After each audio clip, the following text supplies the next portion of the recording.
Hey, this is Gamebound, the series where we play one-shots of various sorts. Two of my players have been on this series before, David and Brian. Brian, you came out to play the Fiasco with us that one time. That was fun. Nice. But we got Will here with us as well. And tonight we're going to be playing Show Tunes, my TTRPG in progress about musical theater. We asked the question, why are we singing and dancing? And it comes from my love of musical theater. I was in community theater a lot as a kid and young adult. And I wanted to make a role-playing game about it. This is the, I think, 1.4, 1.5. I don't know if it's changed enough to go to a 2.0 yet. Been slowly working my way up the version numbers of this game. But we're going to talk briefly here about the game, the basics of it. I gave our players a handout with the kind of basic moves and stuff, but we'll walk through it briefly again and talk about our setting on our characters to get started here. Let me just go ahead and pull that up myself. And we can talk through the game. Okay, so Show Tunes is a game about musical theater. And so it's built on the bones of the Power by the Apocalypse engine. So if you're familiar with Apocalypse World, Monster Hearts,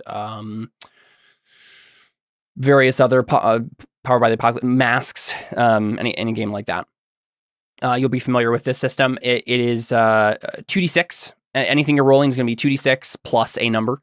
So 2d6 plus usually up to 3 or minus 3. And the successes and failures work the same way, no matter what you're rolling. If you get a 10 or higher, you succeed with flying colors. On a 7 and 9, you succeed with a cost or like choice that you have to make. And 6 minus, you fail. That'll be the same with everything. So as long as you get that in your brain, you should be good to go. And that's basically how the game works. The stats in this game are, based on the tropes of musical theater. So we have choreography, which is what you use to take risks, right? You roll a choreography to break a leg. When you break a leg or otherwise take a risk or attempt something you know might fail, you roll plus choreography. And then melody is what you use to take the initiative / start the action. It's what you use to do the move start singing. We'll talk about that in a second. Emotion is what you use to convince other people of things. It's persuasion. It's pretty basic to most role-playing games. Blocking is what you do if you want to interrogate the fiction, if you want to talk about like a scene, if you want to read the scene, read a character, find out what's going on in the scene, you roll blocking. And then if you want to explore the world, ask questions, kind of zoom out and figure out things from a bird's eye view, you roll meta. Right, so you're reading the script if you're rolling meta. You're basically playing director for a moment, and giving us something outside of what your character would probably know themselves. We also have chemistry, which is the stat that tracks the bonds that you share with other characters. So it's if you have chemistry with someone, it's marked by a number like all the stats are. So if you have 2 chemistry with someone, then, hey, you have a lot of chemistry with them. 3 is the max you can have. -3 is the lowest you can have. So if you have 0, absolutely no chemistry with someone, you'll have a -3. Most of the time you have a +0 with someone, right? So that's the stats. Most of the time we'll be rolling those main 5. Chemistry is rolled to help or hinder another character. So if someone else makes a roll and you want to affect their roll, then that's what you're rolling. It's your chemistry with them. Okay, so let's talk about singing. So you may be asking yourselves, we're playing a game about musical theater. Does this mean we'll have to sing? The answer is maybe, if you want to. But our characters are going to be singing, right? We'll imagine our characters as singing and dancing like you would in a musical number. And musical theater. So the thing about this game, right? In a normal role-playing game, you maybe talk, role-play a little bit, and then you get to a point in the game where you have to do something, right? And we have to decide, do you succeed or fail on this action? In Show Tunes, that only happens, except for a few exceptions, when someone's singing. So even if, let's say, you started talking to someone, and in another game, you'd be rolling persuasion, you'd be, you're trying to convince them of something, you can't roll it until someone starts singing first, right? all of the action in the game happens during musical numbers. So let me find that. So numbers are the primary source of action and conflict in show tunes. You cannot make any roll with the exception of reading the script and a few specific like playbook moves without being in a musical number. The trigger for all the action and rolling to start is when a character starts singing. So let's see. After rolling the start singing move, the player who rolled the move names the song and then chooses what type of song it is, such as a solo, a duet, a chorus. This decides who actually gets to roll during this musical number, right? So if you're a soloist, only you are making rolls, right? There may be other people in the scene doing things in the background, but they can't make rolls because you're driving the action. You're the only one singing. If it's a duet, then you and another character can do things. If it's a chorus, then everyone can do things. You also determine, and this is one of the things that we are still playtesting here.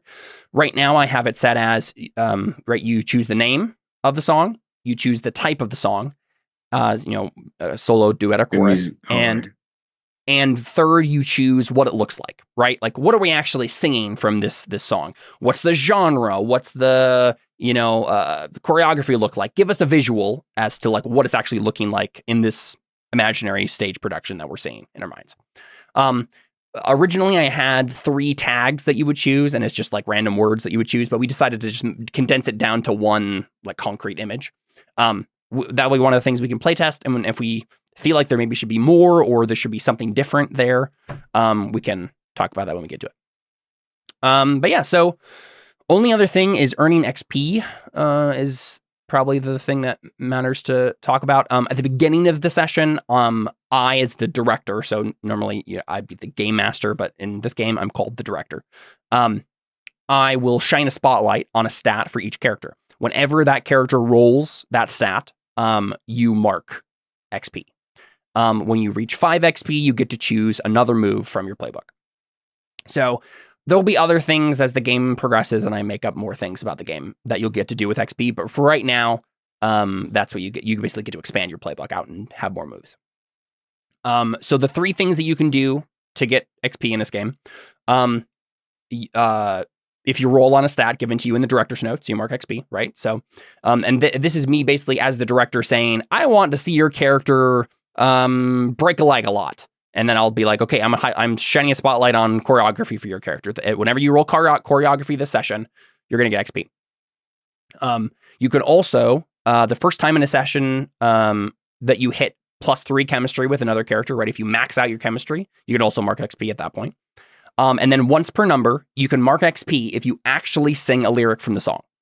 So this is the only point in the game where I ask or nudge you to actually sing, right? We are imagining our character singing, but you don't have to actually sing unless you want to earn that sweet XP, And once per number, you can actually sing a lyric out loud of the song and you get an XP. So again, optional, but if you're feeling brave, you can do it. Okay, so those are the basics of the game. We're going to be playing out a story, right, with character archetypes from a musical theater production. And let's talk about that now. So we talked about, I think in a normal game, once I get this rulebook actually all written out, the progression of this will probably go figure out a setting first and then characters. We kind of settled on kind of like a small town America, yeah. We all still on board for that. Small town America, kind of fish out of water, stranger comes to town sort of thing. We can figure out what that exactly, 1950s America maybe is a good vibe for this. Something like Music Man or Oklahoma or, something along those lines is kind of what we're thinking. Maybe a Footloose or whatever. So let's talk, I guess, briefly. Let me bring up my document. So David and I were doing some game design on this the other day, and we wrote down some questions as to what we need from like a setting playbook. So my goal with this is going to be like we have playbooks for characters, we'll also have playbooks for genres or settings. So like we would make one for like small town America, so that when someone opens this game, they could look at, okay, sounds good. Here's our game. here's the like kind of musical archetype that we're choosing for this kind of musical, right? So something like Footloose or Oklahoma or Music Man or whatever, right? Or you could, for example, be like, okay, we're going to do the fairy tale archetype, genre playbook, whatever you want to call it, such as Beauty and the Beast or Little Mermaid, something like that, right?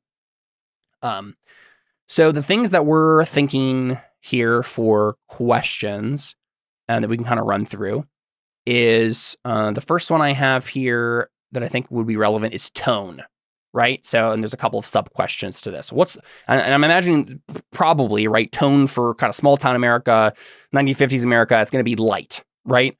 There's not going to be a whole lot of dark themes happening here, not a whole lot of character death, if any. Are we all well on board for that? That seems like the direction this would be going, right? Cool. So probably no one's going to die. How funny is it? I think we're leaning more towards funny and humorous rather than serious. Probably, yeah. Everything kind of lighthearted and funny. And it'd be terrible if a barn burned down.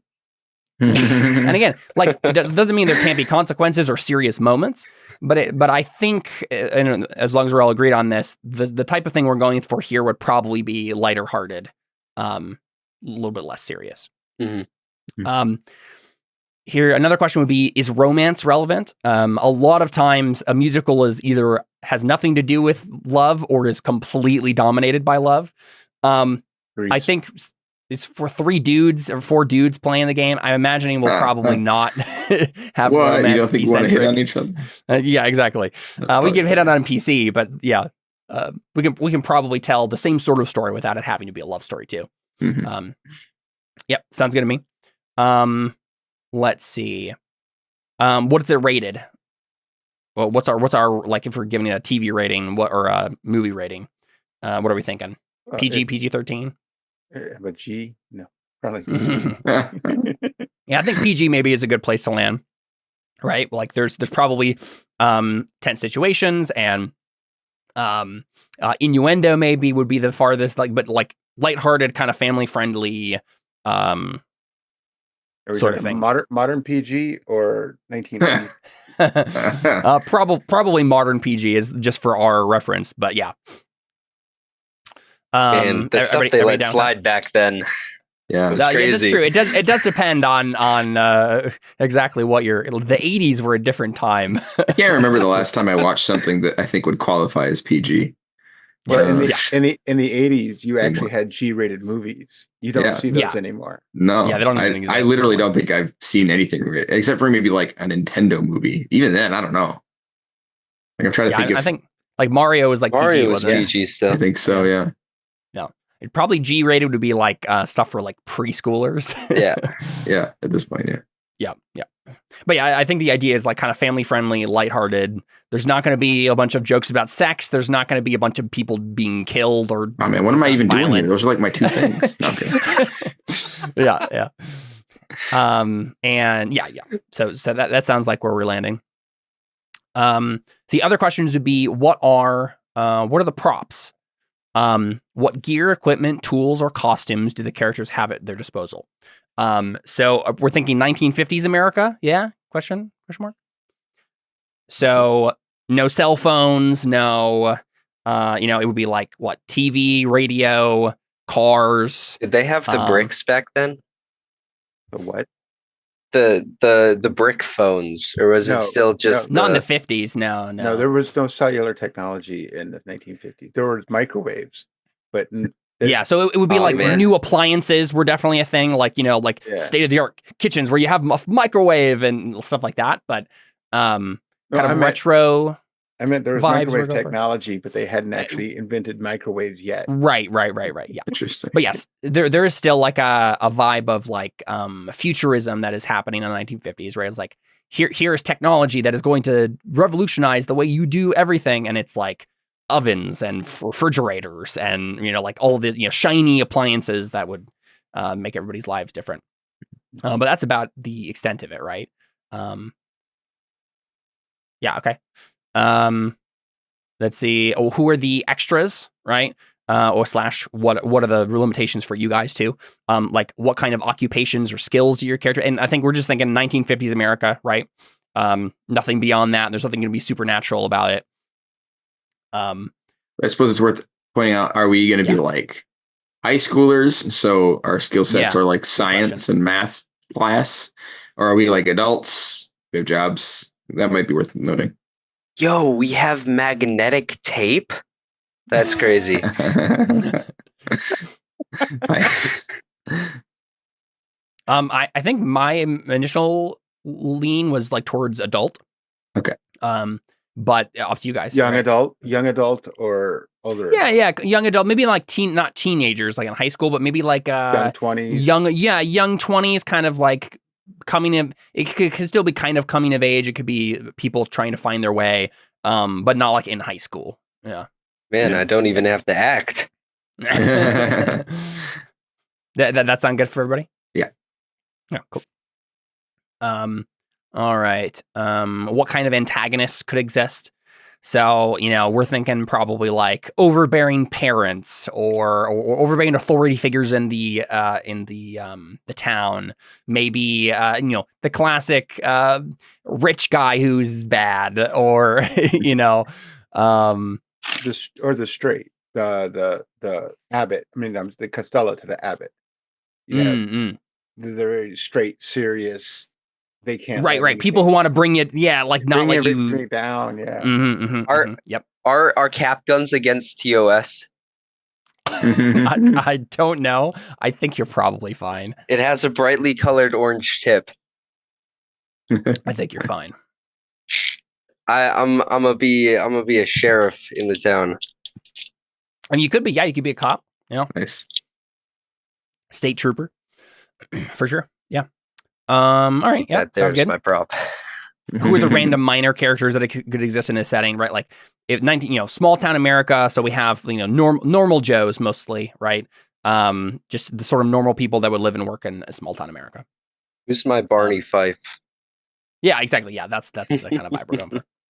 And then the other question would be, what does the stage look like? What are the set dressings? What can the director use to evoke setting and emotion? And it sounds like we're going kind of retro 1950s.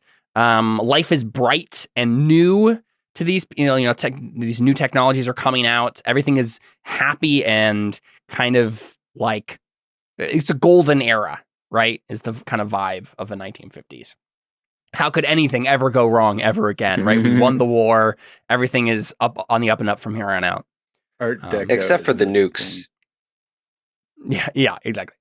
But this is small town America. We don't talk about that, right? No one knows. No one cares. Hey, everyone knows that the wooden desk is going to protect you from any nuclear fallout. So we're fine. Yeah. And then the last question would be, how often will we be changing sets? What locations are even available? And I'm assuming we're going to stay in this one small town in America, right? I'm headed to Chicago. No kidding. Yeah, sounds like we're kind of focusing small and going to keep in this one town. A Midwestern Kansas town. Yeah, and I guess that'd be the other question. Where in small town America are we talking about here, right? Somewhere without an identifiable accent. Yeah. Oh, yeah. Yeah, there we go. Are we thinking like, how about some nice like Midwestern Iowa? Yeah, and it doesn't even have to be as any more specific, but like Midwest is something I think we're all familiar with. So that's probably a good place to do it. So there's probably one particular maybe like an automobile plant or some place that like almost everybody works at and it's thriving and everyone's doing well. And then it closes down. Yeah, exactly. We haven't yet hit the recession of 2008. Detroit's still thriving at this point. Exactly. Yeah. Okay. Sounds good. Doesn't seem like we need too much more detail beyond that. I'm sure it will come as we play. Okay. So let's choose playbooks then. Now that we kind of have our setting down. And then, that those questions seem to help us hone in. So I think that's a good sign so far. Okay. So I know we talked about, Will, you were interested in the foil. Yeah, either Correct. either the foil or the antagonist. I'm thinking, right. but As the sheriff. That's not good. Well, because right, but it would be like authority figure, essentially, not yeah. so much shooting. Yeah. Yeah. And hopefully not. maybe even like maybe the sheriff could be the antagonist, and then like the deputy or like the in training guy who I might be wanting to play could be the foil specifically. Maybe, yeah. Brian, David, where are you guys leaning? I thought the diva sounded fun. I might play the diva.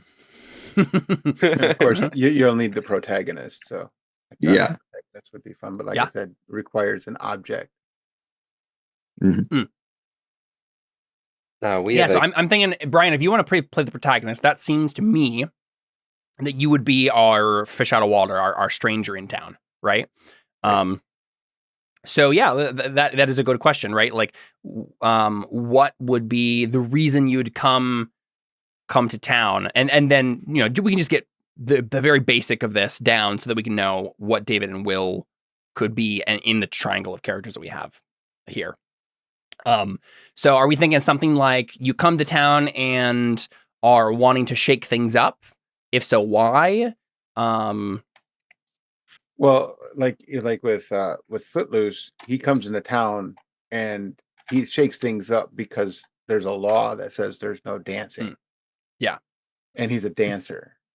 Yeah. So that would be one way. In the case of Something the like music, in the case of the Music Man, he comes in because he's kind of like a grifter. He wants to make money off of selling musical instruments and all that kind of stuff. And the reality that he's a con man.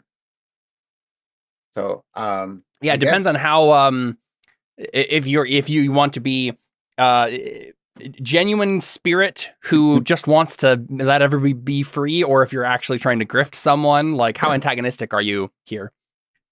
Well, are you going to need a character arc by the end of this? If I make it easy, we'll just go with the first idea. Yeah.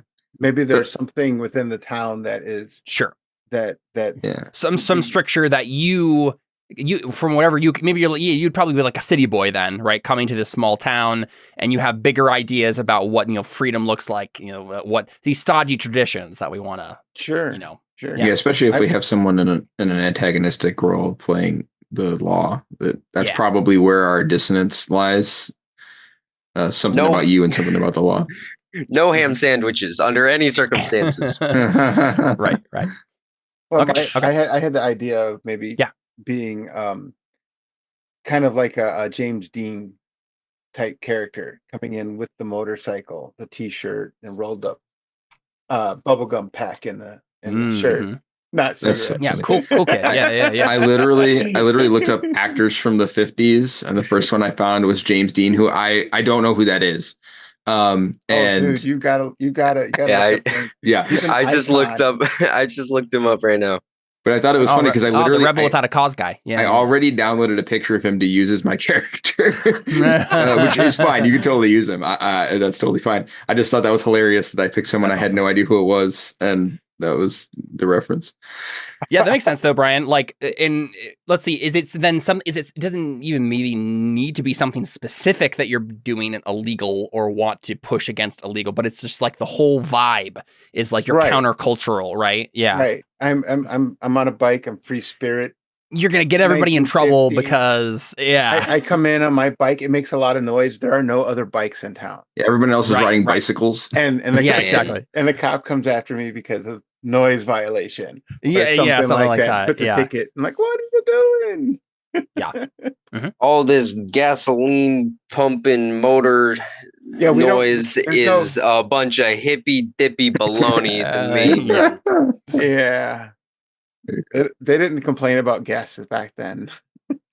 Yeah, it wouldn't be that so much as just like the noise, the kind of rebelliousness about it. Yeah, our clean town, our nice, well-mannered town, right? You need to take that poker card out of between the spokes on your bike there, bud. Okay, all right. That's against regulation. Yeah. Well, and that's the thing. It's the 1950s, so it wouldn't be like against a regulation. Probably there's not like a giant list of all these laws. It would just be about like the spirit of the town is the thing that's being violated more than anything else, right? It would be like, no, this is just not how we do things here. You're causing trouble, right? It would be kind of more vague, nebulous. It's going against the established vibe. So you come in with you coming in with this whole new idea of what culture could be with this free spirit, and it's challenging the status quo. And that's where the rub comes in. And I'm sure that Brian's character will do things that will be, either illegal or pushing on illegal because he doesn't care, right? But I don't know if it like him just riding into town on a motorcycle would automatically be like a violation of any sort. So. Right, but I'm thinking if it's going to be if we're going to play this in a way where it's good natured and everything like that, I'm not going to have a pack of cigarettes. And smoke a cigarette and stuff like that, which could be but nobody cared about smoking back then. No, that is cultural. Countercultural is to not smoke. Yeah, there you go. You're a teetotaler. Like you're what is that? What is that? Is it a clean edge, or there's some like actual like punk subculture where like the rise against people are part of this subculture where it's like we're vegans and we don't drink and like that's our Okay. So, Will, David, what are you guys thinking then for like playbook specifically? You want to do Diva then, David? Yeah, and if he's going with a biker guy, then I think I've been watching a lot of Monk, and I think I'm gonna play a guy with like, the grass in his yard is like exactly a 1/4 inch at all times, and they're gonna get along well. And also I imagine that he would have a reason to have a problem with somebody who was tearing around on a motorcycle, so we can have some drama. Oh my god! Okay, well, here's the question though. The question though. If David is the diva, then Will, do you want to be the antagonist, or should we have like a character's kind of in between, instead of having two characters that are just against Brian from the start? Well, and I don't imagine that it'll be. He doesn't necessarily have to be against him. Honestly, I think he's just self-absorbed, right? Sure. I could totally do a Spitfire for this. I feel like a Spitfire might be stepping on the toes a little bit here because it seems like Brian's whole character would either be protagonist or Spitfire. And honestly, you might want to look at the Spitfire too, Brian, when we actually look at the playbooks here, because it might be that fits better your idea of this character anyway. But yeah, and we can take a look at the playbooks on Roll20 now. That's probably a good place to go. You can take a look at the moves and see what are actually on there. So you should have access to all the blanks to copy character sheets there. Those are the ones that are just kind of blank and but will have all the information on them. So for example, right, the protagonist is more about taking the lead, singing. So yeah, I mean, if your whole thing is Brian is like kind of inspiring the people around you to do to be more free, then that might make sense. The Spitfire is a little bit more antagonistic of a character, right? Trying to like induce change intentionally, like that's their whole drive. I'm wondering if in playing a Spitfire, I could like initially have my motivations be totally against the protagonist, and then through like some shift in like status quo or something, I start taking risks like for him, like he convinces me or something. Could be, but the Spitfire is kind of like already like the driving usually. Yeah, that's I could pivot, right? I mean, if we, it seems like your guys' dynamic works well. I think mine was maybe the wrinkle there, so I could probably do something different. Like I could be the comic relief, or trying to think. I haven't looked at the mentor, but that might work. Something that where they don't really have a reason to be opposed to either. Yeah, because I mean, it feels to me at least, right, like that it would be a good like triangle to have here is Brian as the protagonist, someone as a direct antagonist, and then someone who's waffling between the two positions.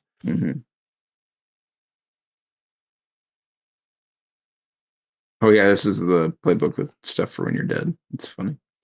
Yeah, that won't come up here, but right. Yeah. If you wanted to do like a mentor sort of thing, it could be like you're a product of the Roaring Twenties, which was oh, that's like, true. Yeah. yeah, An older dude who like used to live that life has now settled down and maybe is like could see the good side of both of these things, right? Like the tradition of his current peaceful life and the freedom of his past life. That could be fun. Yeah, maybe he could be like a retired cop or something. So he has ties to what's going on, but he also has enough perspective to be like, yeah, I mean, being totally stiff all the time isn't necessarily the best. Yeah. Could also do the foil. The foil's a pretty directly like, let's talk about the difference between these two characters playbook, right? What are you thinking, Brian, between the protagonist and the Spitfire? I guess I'm leaning more towards the Spitfire only because it seems to fit pretty well with. Yeah, it seems to fit with the character idea. Because I don't really see him as changing the town so that everybody becomes a biker at that point. Right. The idea is to rebel against the status quo, and I think that's where the Spitfire comes in. Makes sense to me. Will, you thinking antagonist then? Sure. Yeah. Be that hard-boiled cop who's just like, no, what are you doing to my peaceful town? Not in my town. Yeah, exactly. Think like the sheriff from Cars. Except he doesn't have a redemption arc. Maybe. Unless the director writes it in the script. Yeah. All right, cool. And the antagonist playbook too, Will, just so you're aware, is a lot about it's about blocking. It's a lot about laying plans, being very kind of what's the word? Analytic about what they're doing, thinking through things, making plans, knowing your enemy, that sort of thing. So yeah, I can do that. Cool. I think so. Hopefully. Sounds good. All right, we'll go ahead and make copies of these then. So I'll go ahead and make this Will's character.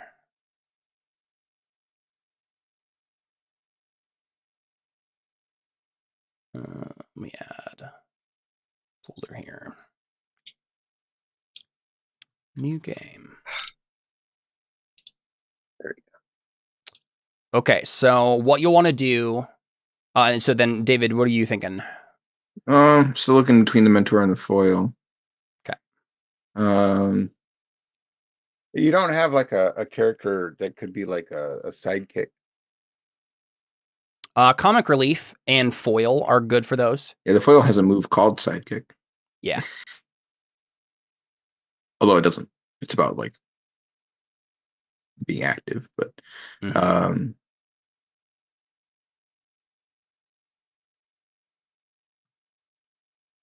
right, so I went ahead and copied one for you there, Brian, as well.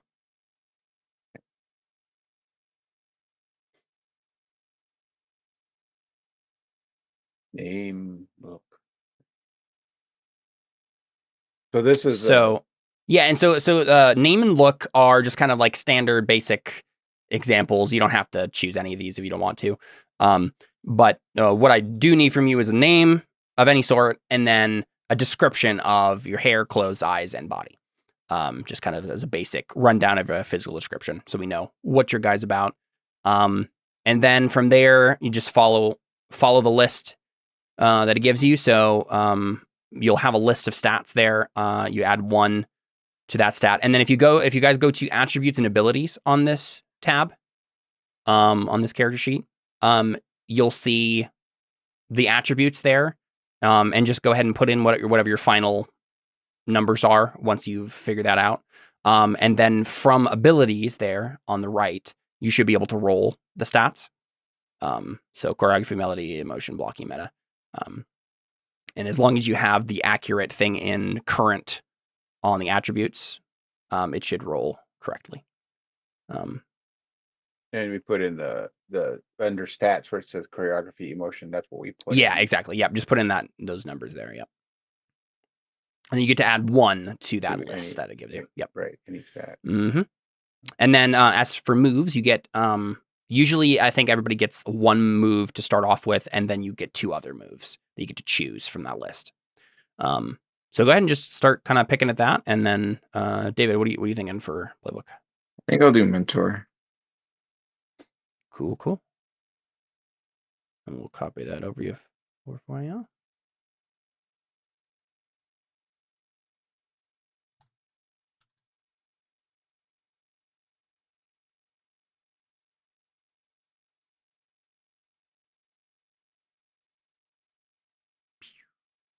There we go.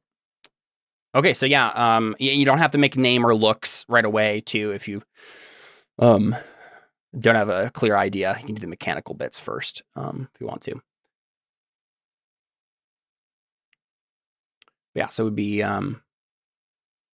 just adding 1 to those to that list of stats that it gives you, and then choosing some moves.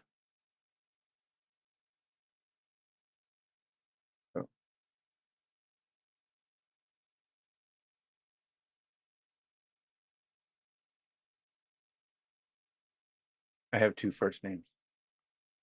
Nice. Never trust a man with 2 first names. Yeah, and so Brian, your character's like 20s. Yeah, 20. Yeah.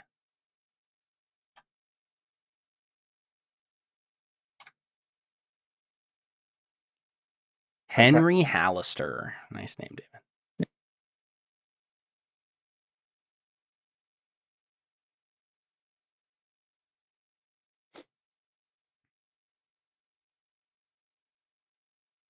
Some alliteration in there. Okay, so we just put the number in, and then when we roll for that, it'll add that to that number. Yeah. Basically, on the right there, we have a little macro setup. So let's. Whoop, wait, what?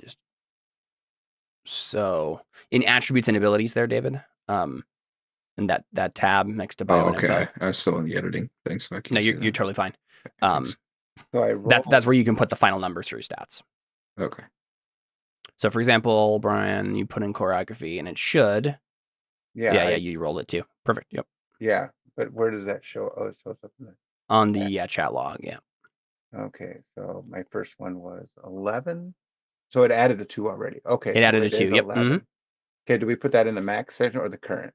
No. So yeah, the only thing you should be editing is current. The macros are already set up to grab from that list.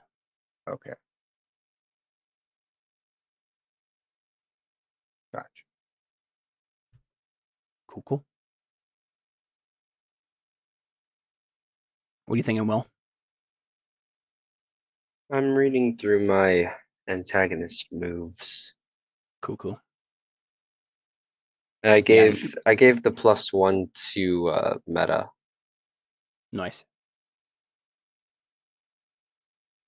So I'm thinking of one of my moves. I want to have villain of their own story. I think because it'd be funny to just be the cop and show up. Yeah, and just they're show up to up no whenever. good. Yeah, exactly. Yeah, that's perfect. I have a 5 emotion. You meddling kids. I have emotion. Yeah, so basically what you can do on the moves there is just delete the ones that you don't pick, and yeah, it'll.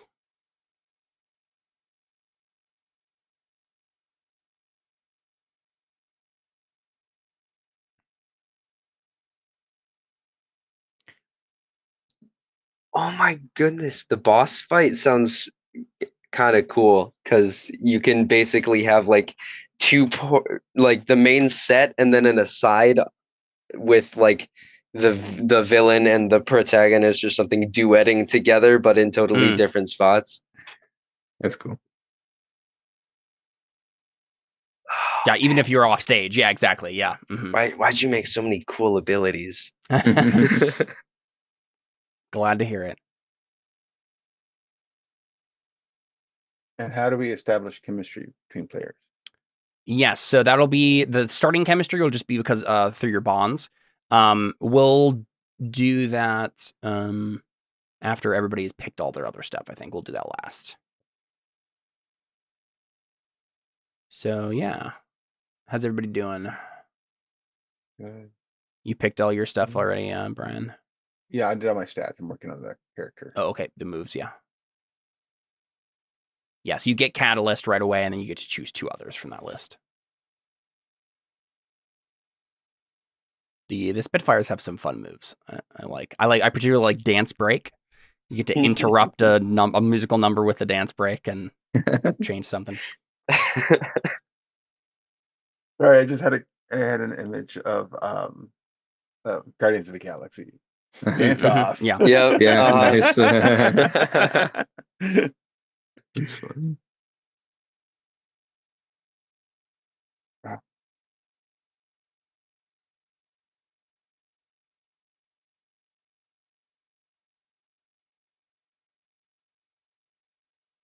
Oh man, know your enemy is cool because I can make the director do stuff. Oh, so Brian, it looks like you changed all your numbers there. So the rolls that's when we actually roll the moves. That's the numbers that'll show up there. You don't have to change those to the numbers. The way the way it works is basically it's just drawing from that number to give you the roll. You're rolling 2d6 and then yeah. My bad. No, you're good.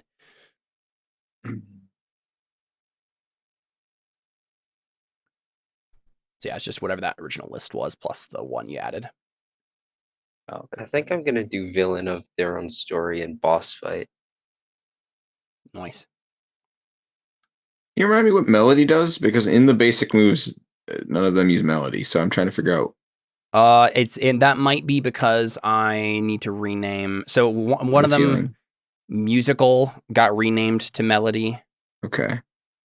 No, it's in there in basic moves. So don't pay attention to the handouts in old. Those are broken. If you're Oh, I see. Old is a whole folder. Oh, yeah, okay, I see. Yeah, don't pay attention to any of those. The Google Doc I sent you should be accurate. Okay, let me find that. So start singing is the move that uses melody. Gotcha. Okay, that makes sense. I was like, I feel like I would have noticed this earlier when we talked about it. If this was actually the case, so I'm confused. Yeah, all those handouts are old. I should have just deleted them. Man, anathema is not a word you hear too often. All right, here's the moves. Cool. It's a fancy word like mayonnaise. Like mayonnaise?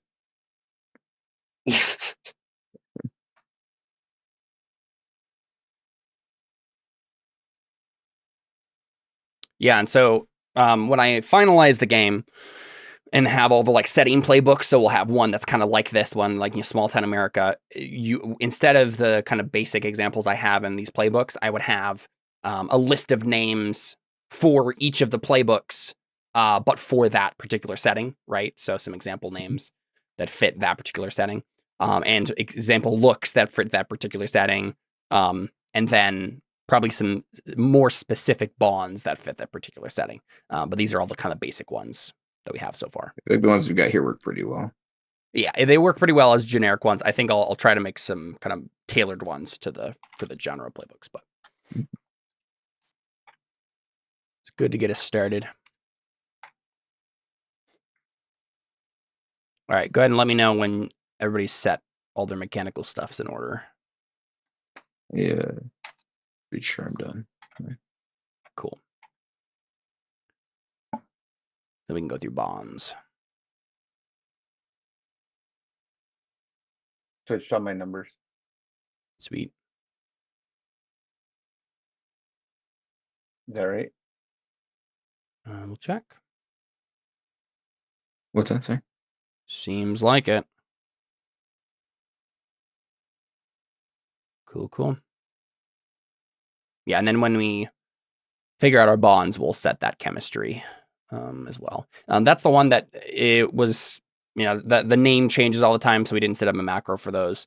So we'll just have to manually roll 2d6 and add something to that when we do that. But so I don't want to be in a relationship, because my first thought was for the bonds, I truly care about my son, as like I want to have a good world for him to be growing up in and be influenced by. But I'm like, I don't really want to do that. So thoughts on me having like a sibling who's married with a son. So it's my nephew.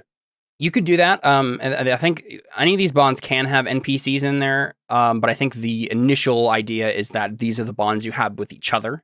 So we'll initially just look through these and see if any of them fit, to fill in each other's names. But if you have a good idea for one of them and can fit in an NPC, that's also fine. Yeah. I mean, two of them are gonna be Brian's character. Yeah. I'm gonna target his bike, whether that be slashing his tires or putting a boot on them. I don't know. Nice. I don't think I had boots back then. Really? Yeah. Seriously. Boots existed. Not in small towns. Maybe in big cities. Well, I guess you're gonna have to get some new tires. Nah, yeah, they had boots. I'll siphon your gas. I'll have to pull out a switchblade. Our rating went up real fast. All right, so let's just go through these. Henry, so David's character. Let's try to fill in those bonds. Sure. Do you want to just read them off? Blank is the chosen one. I must guide them towards their destiny. I assume that'll be Brian's character. Probably. So Tony. What's your character's name, Will? I don't know yet. Okay. Yeah. Yeah, let's figure that out so we can put that name down in these bonds. Blank is foolhardy and reckless. I'll teach them what I know. Also seems like it could fit. And so these bonds, if you have multiple with one character, that will make your chemistry with them higher. Right. Blank betrayed me long ago. I must confront them. Whoa. I mean, that it could be Will's character. It doesn't have to be that. Only kind of makes sense for him because I don't think I know Tony but also that this doesn't really seem to fit the direction we're going. Mm-hmm. I would never betray my townspeople. Yeah. Yeah. So, do you fill these? Excuse me. You fill them all out. Is that right? You don't have to. No. Okay. I might not do that one. I'm not sure it fits either of them very well. Makes sense. I have watched over Blank for many years. I will keep them safe. Yeah. I mean, obviously that makes sense for Will's character. Yeah. Yeah. It seems like Henry's going to be the oldest of the three characters. Will's character is probably, middle-aged, maybe a little younger than that, depending on how he wants to frame the character. I was thinking like mid to late 20s. Mid to late 20s? Yeah, maybe. Oh, okay. Yeah, no, I like that even better because then we have the two young people who have very different worldviews. Yeah. Who are bouncing between the wise mentor figure who wants both of them to succeed. I like that a lot. All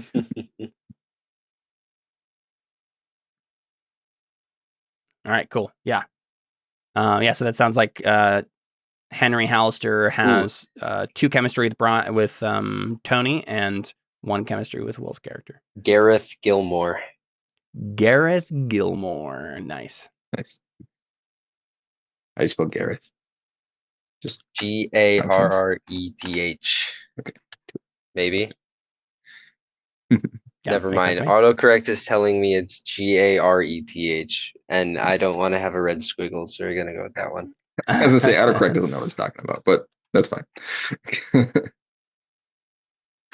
You would need to have two D's at the end to make it Gareth in the what is that area? Welsh. All right, so Gareth Gilmore. Tony was the troublemaker.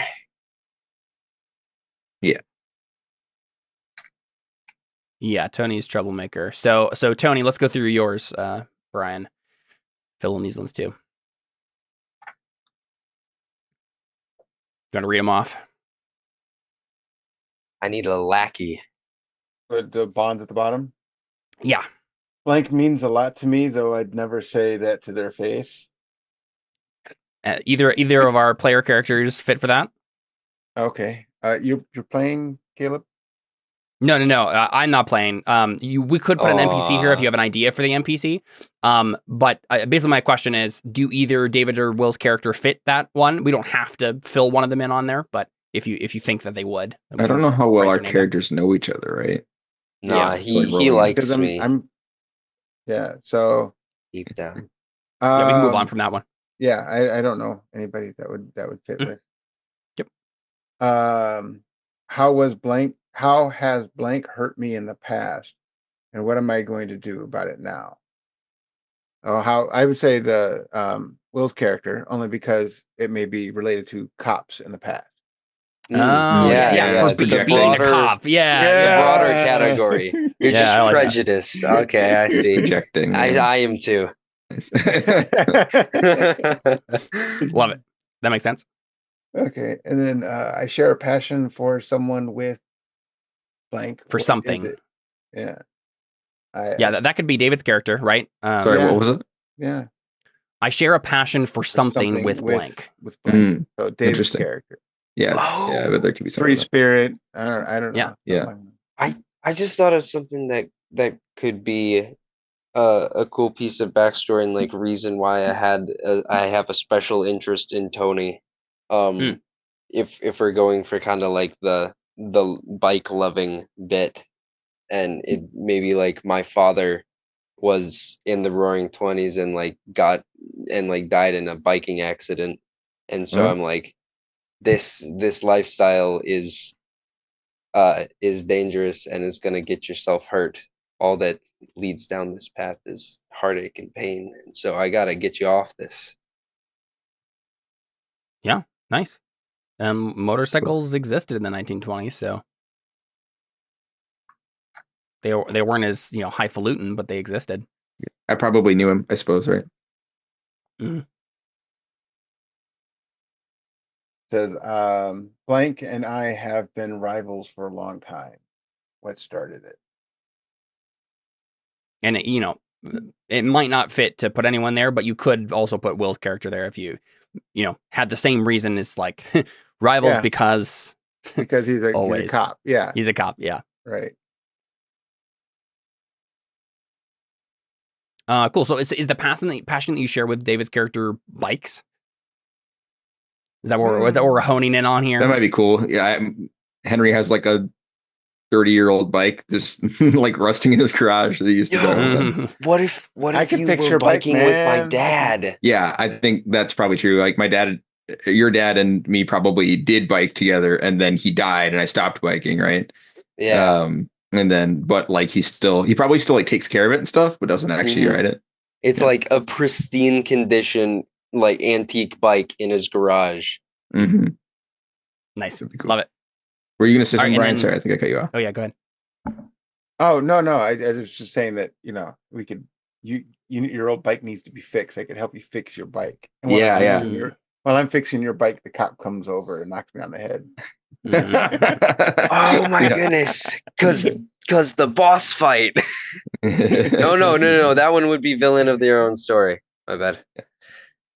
I don't know. And then Gareth. Let's look at your bonds then. I think it sounds like you already filled them out, but do you want to read them off for us?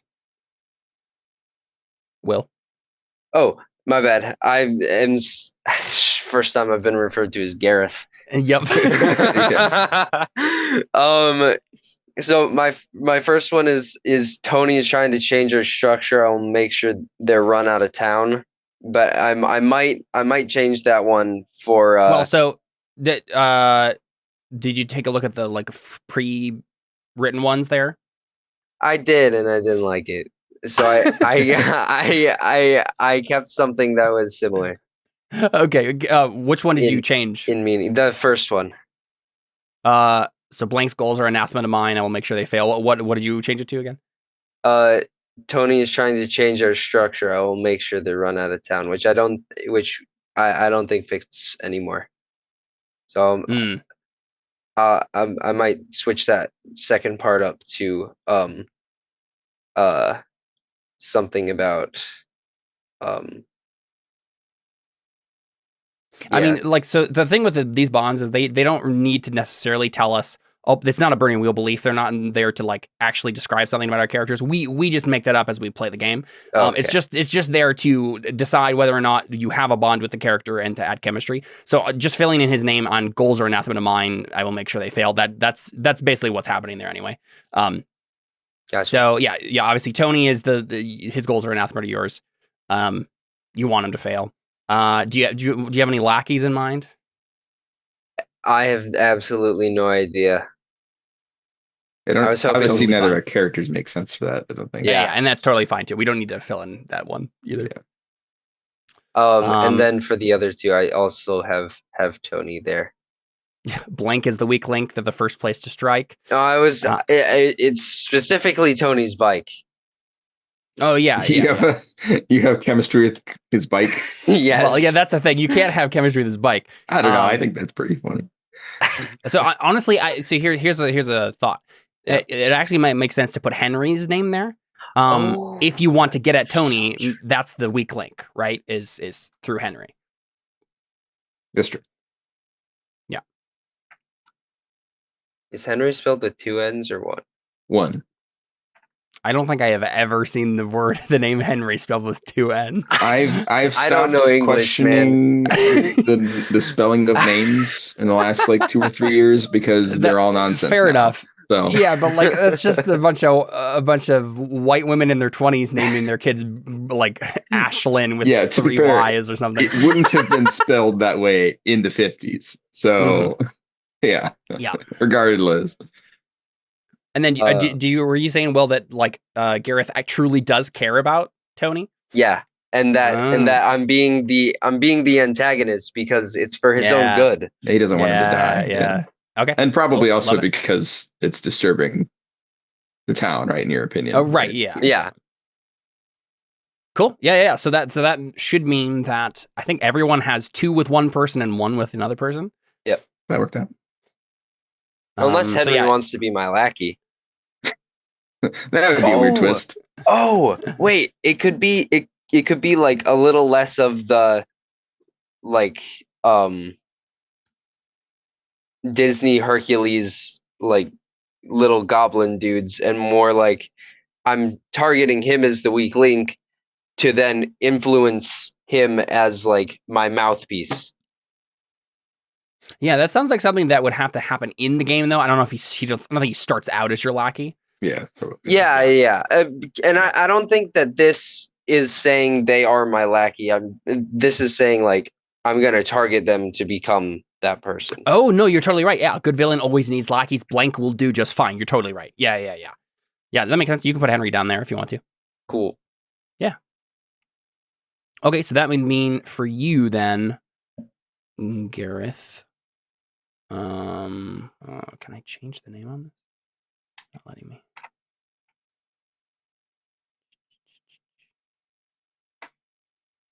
Can you let me know if you can do this, Will? Can you change the name on the attribute chemistry player 1?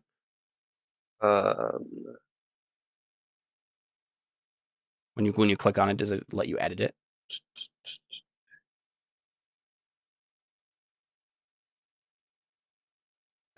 Chemistry player 1. No. Weird. All right. Well, we can just assume. I think we'll have player 1 for you be. I guess it doesn't matter because they're both 2. But player 1, these will change though. So player 1 is Henry, Will on yours, and player 2 is Tony. I think we'll do so. The order I have them on the overlays here is I have David, Brian, Will. So we'll just assume that's the order that it's in your sheets too. Could you add the trait, attribute, chemistry, name? Yeah, probably could. I don't know why it should be letting me edit it. Would the macros grab from that if you? No, it doesn't. There's not a macro that grabs from it, so it specifically is targeting something with a specific name. So as long as we don't change the name of those stats, it doesn't matter. So yeah, I'll just put in extra ones at the bottom here. I don't know why it's not letting me edit it. But okay, so chemistry Henry. 2, and chemistry, Tony, 2 on yours, Will. And then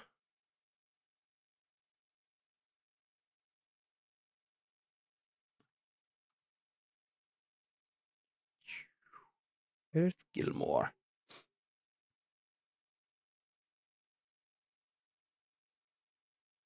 Oh, there you go. Now it's letting me edit it. Weird. Something was going wrong there, I think. So for you need Tony and Gareth. No, I'm gonna refresh this real quick. I think something's breaking.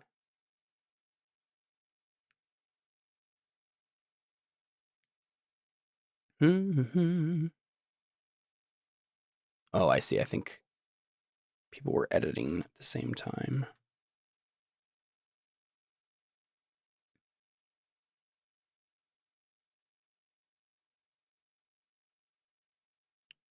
There we go. You know what? We're just going to do that.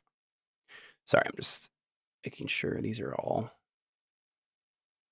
in there. What did you end up having, David, with the 2 players, chemistry-wise? I have 2 with James and 1 with Gareth.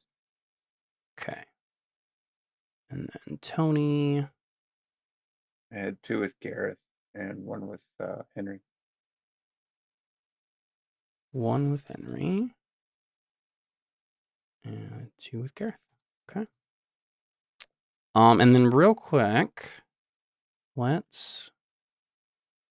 You know, I was thinking, can I take that first one and make it Henry? Only because as a biker, I'd have respect for him and that kind of thing. But I would never really, I love it. Yeah. Blank means a lot to me, though I never say that to their face. Nice. Yeah, of course. That's cool. Yeah, so you have 2 that of would both, give me 2 for each. Mm-hmm. Oh,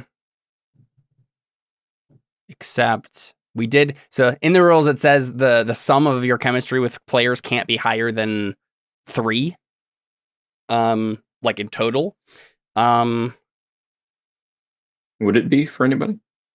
Yeah, well, because if you have 2. Oh, the sum, right, for all of them. Right. Yeah, the sum for all of them. Yeah, exactly. Oh, okay, then don't worry about it. Yeah, so we won't worry about that.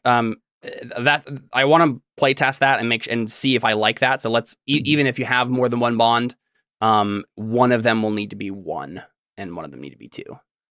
So Gareth, you'll have to choose which one you want to have 1. I assume maybe Henry have 1 less chemistry with their Will. Yeah. Okay. Yeah, because it's supposed to like you have like a limited amount of chemistry you can hand out basically. So, okay. So real quick before we move on, let's. I want to read through the people's moves, just for everybody's sake. We also just real quick, we might want to put in there that you're supposed to drop one of those questions, like you fill out 3 and drop the 4th, because then if there's 4 questions, you'll end up with 4 if you answer them all. But if there are 3 players, it does depend on the number of players. Oh, that's true. Right, I suppose if there's more characters, it'll be more spread out. Yeah, that's true. Yeah, I guess. Though I guess if you're starting with 0 and each question is 1, just do 3 and drop. Oh, yeah, no, because the sum would still be 4. Yeah, if you answered 4 questions. Yeah. Right. So because you're not getting any negatives. Yep, that makes sense. But, okay. Yep. In the current playtesting state, I think that's probably the way that we'll do it. Cool. Real quick. So David is the mentor. So you chose sage advice. When you offer sage advice to another character, even if you're off stage or dead in the form of a flashback to a previous moment, roll plus blocking. So then basically you can convince them of your wise words. If they follow your advice, they take +1 forward and mark experience. If they refuse, they take -1 forward and they must erase their director's notes. So basically, you can convince people or give people sage advice and they can act on it or not. Mm-hmm. Sort of like a more focused version of persuasion that I can use blocking for. Yeah. You have master and student. When another player character rolls to start singing, you may roll this move, roll plus blocking. On a 10+, you may change the number from the original result to a duet with you and the character who initially rolled. You may also determine the number's name and visuals for the number. So on and so forth. Basically, you can just change the number. If someone tries to start a number and you want to have a duet with your student instead, you can change it. Yeah. So if I think they're about to make a mistake, I can turn it into exactly. You have much to learn. When another player character fails a roll, you may step in and try to make the initial intent of the other player's move happen. So you could help people that fail and stuff. So yep, cool. Yep, just want to. This is also for my benefit, so I know what you guys have at your disposal here. Which ones did you end up choosing there, Brian? I'm sorry. The moves. I get 2. Yeah, you choose 2 beyond Catalyst. Catalyst you get for free. Okay. I guess I will go once more with feeling. And break both legs. Nice. So your main move is Catalyst, which basically I think it's a persuasion-y move too. No, it's a when you do something provocative to introduce change into a situation, you roll plus choreography. There's a whole big list of things you can choose from. If you get a 10+, you can choose 3 of them. You can change the type of a number. You can change the visuals of the current number. No one starts disliking you, otherwise someone does. You don't put yourself in a spot, otherwise you do. You may pull any characters of your choice off on stage or have any characters exit stage left. You can give director's notes to any other player character, replacing any existing director's notes. So you can play, induce change and play with the system a little bit. You also have once more with feeling. Whenever you fail a choreography roll, you may roll emotion on the same move again and follow whatever the result is. Right. So once more with feeling. You also have break both legs. Yeah. Break both legs. When you take a consequence for failure, you may choose to make the consequence worse and immediately mark XP. So nice. There you go. And then Gareth Gilmore, who I've tried to change your name on this character sheet so many times, and it keeps telling me I can't do it. There you go. Let's see if that sticks. You got Mastermind. When you spring a trap or careful plan on another character, roll plus blocking. On a 10+, tell us what your plan was and how you set it up. It goes off without a hitch. And then, if you fail from there, you can, there's consequences and stuff. Boss fight, whenever someone else is singing a solo, you can roll plus blocking. You can change the type to a duet. So basically it's the same as the master and student, except you're, opposing them, right? Right. And then villain of their own story. When you're not in a scene, you can roll plus meta. On a 10+, you arrive in the scene at a moment of your choosing. So you just get to show up whenever you want to, basically. Nice. Okay, cool. So yeah, there are our characters. Let's go ahead and take a quick break.